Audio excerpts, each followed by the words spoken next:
Kalau benar-benar namanya Tasya nanti juara, pasti akan dipertanyakan image daripada DA. Bahkan banyak orang yang berkata kalau DA7 ini, kalau Tasya yang juara adalah DA.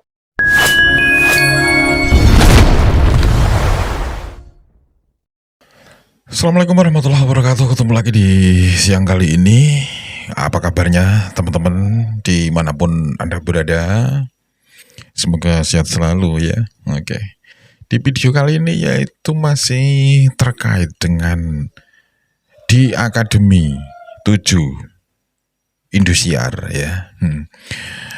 Yang kayaknya sih masyarakat itu masih apa ya? Masyarakat itu masih gerundel gitu loh pikirannya ya, terkait rating juri, rating virtual gift,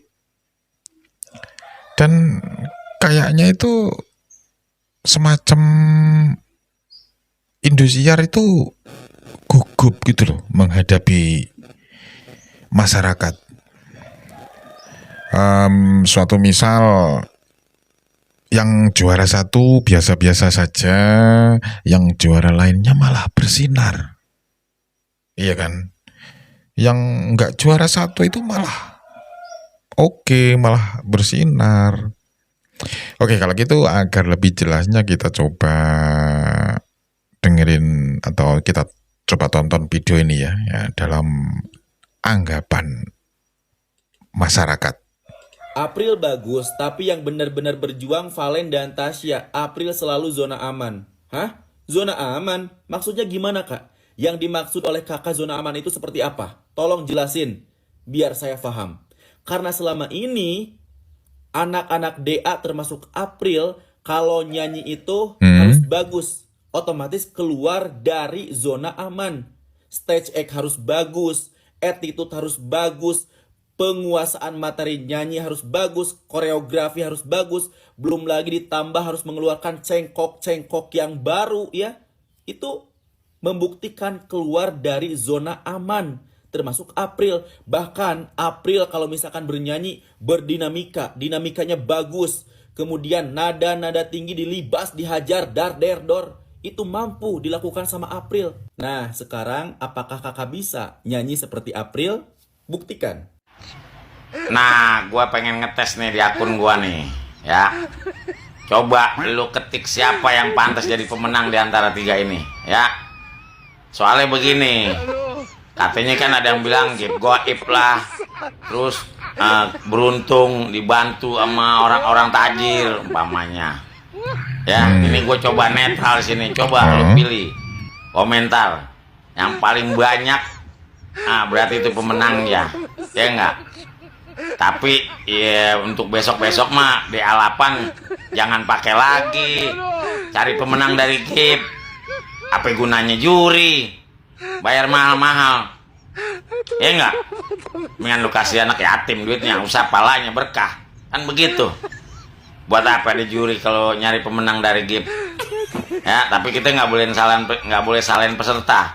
Coba cek di komentar gue nih paling banyak mendukung siapa, jadi penasaran gue.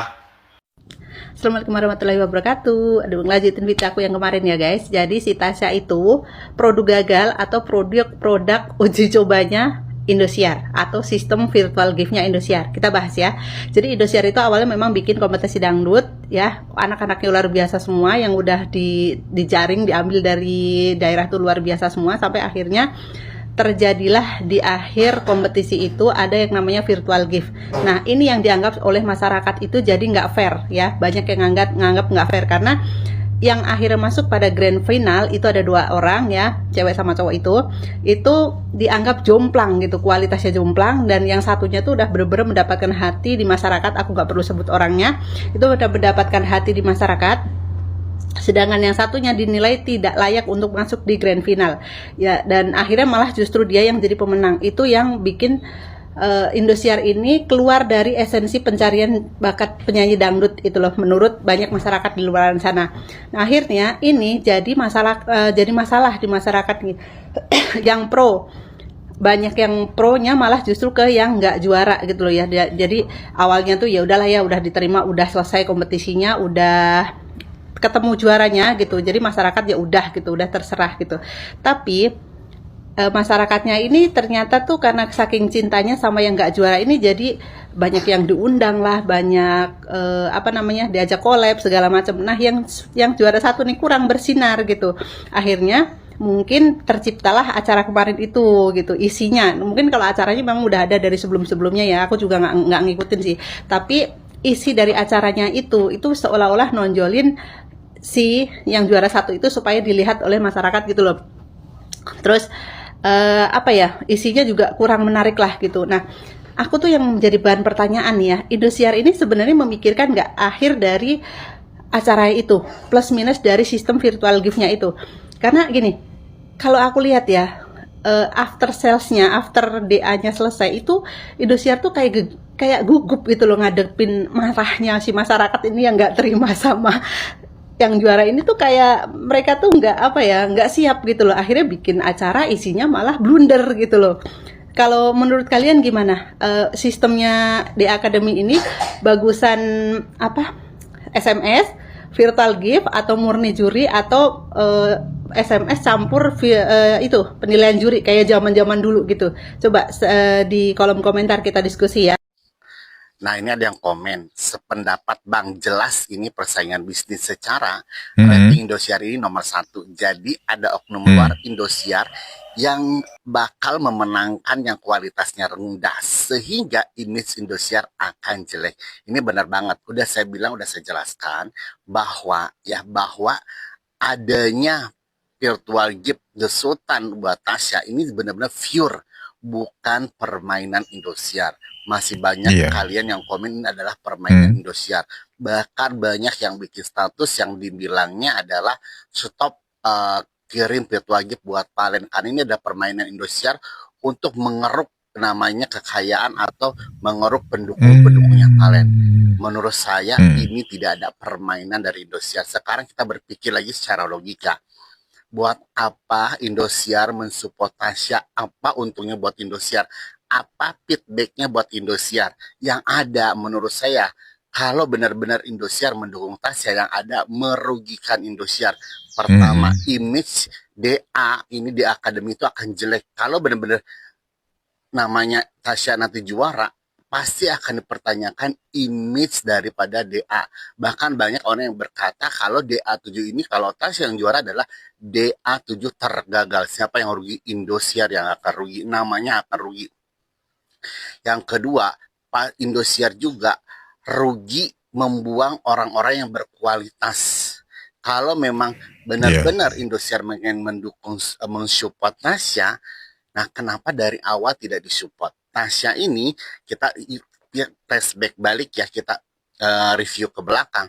Tasya ini mendapatkan namanya virtual gift yang gila-gila itu adalah di top 5. Masih pada ingat kan di top 5? Nah di top 5 waktu itu Tasya sudah diprediksi oleh kalian netizen, bahkan semua udah menganggap Tasya ini akan menjadi korban atau tersenggol. Tetapi di top 5 ini tiba-tiba di luar prediksi, tiba-tiba Tasya boom menjadi nomor 1 virtual gift-nya.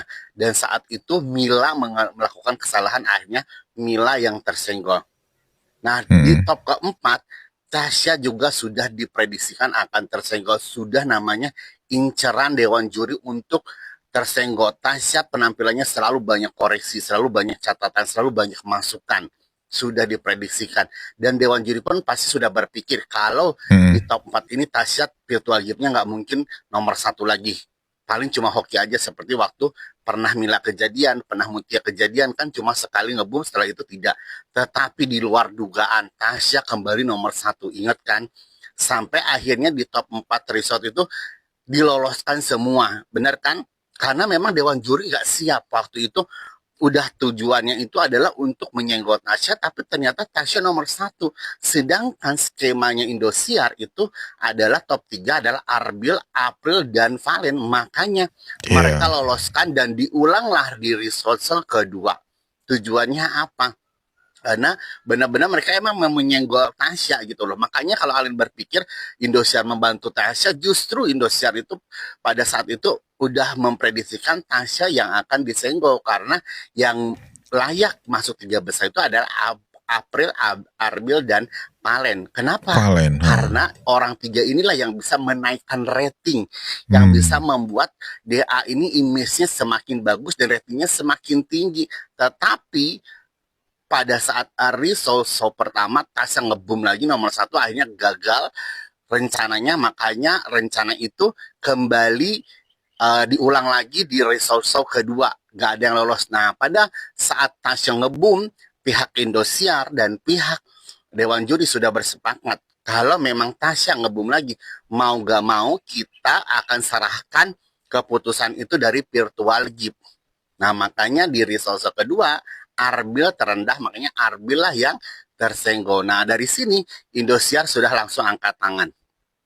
Indosiar langsung angkat tangan. Ya udah, kalau memang begini, ini orang-orang di belakang Tasya emang mau mensupport Tasya 100%, mari kita ikutin permainan mereka. Makanya di top ketiga Dewan Juri lepas tangan, Indosiar lepas tangan. Dia tidak lagi namanya ikut campur keputusan, semua diserahkan pada virtual gift. Nah, paham kan? Artinya di sini justru Indosiar tidak ada mensupport Tasya.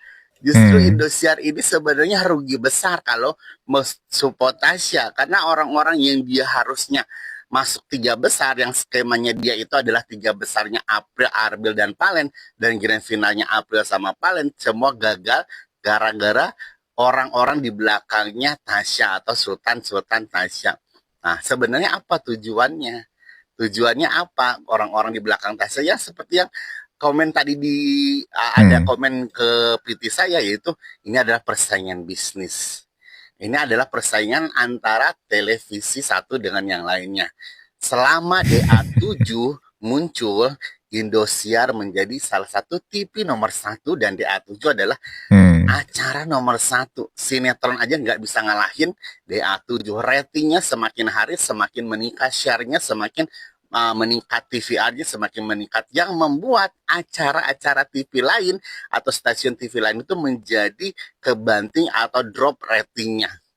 Nah, makanya mungkin aja orang-orang di belakang Tasya ini adalah orang-orang dari persaingan bisnis pertelevisian yang memang mereka sengaja mensupport Tasya. Tujuannya apa? Ya tujuannya biar rating Indosiar turun, image-nya Indosiar menurun, dan image DA akan turun. Contoh seandainya nanti Tasya juara 1, DA ini image-nya akan jelek. Karena nanti dicap DA ini adalah bukan cari kualitas tapi cari virtual. Itulah tujuan mereka. Sehingga nanti akan berimbas ke DA8. Sehingga nanti penonton di DA8 itu akan kurang percaya lagi dengan namanya acara DA ini. Dan kemungkinan ratingnya nggak bakal sebagus DA7. Itu adalah tujuannya. Jadi tujuan orang-orang di belakang Tasya itu bukan untuk sekarang, tapi untuk jangka panjang. Untuk nextnya, jangan sampai nanti nextnya acara DA ini akan mengancam lagi acara-acara televisi yang lain gitu loh. Paham kan? Nah, makanya adanya dukungan Tasya itu saya rasa itu adalah persaingan bisnis. Dan emang kenapa harus Tasya? Pasti banyak pertanyaan, kenapa harus Tasya yang didukung?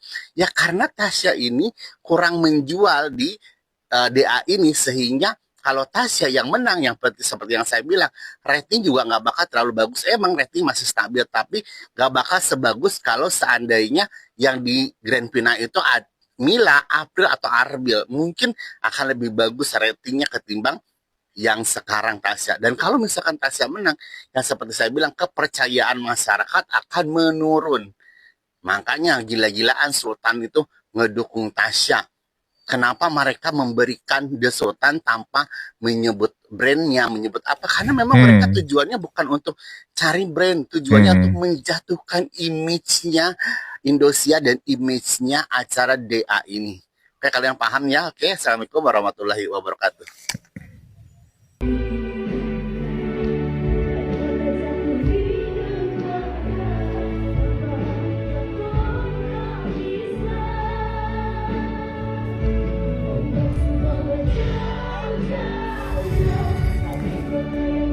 Ya, ini adalah Tasya yang lagi berada di atas panggung ya.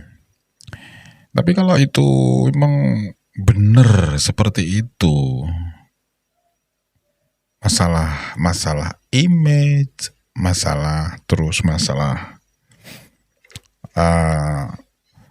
tentang persaingan bisnis di pertelevisian, terus virtual gift yang seperti itu tadi yang dibicarakan abang itu tadi, kan kasihan Tasyanya.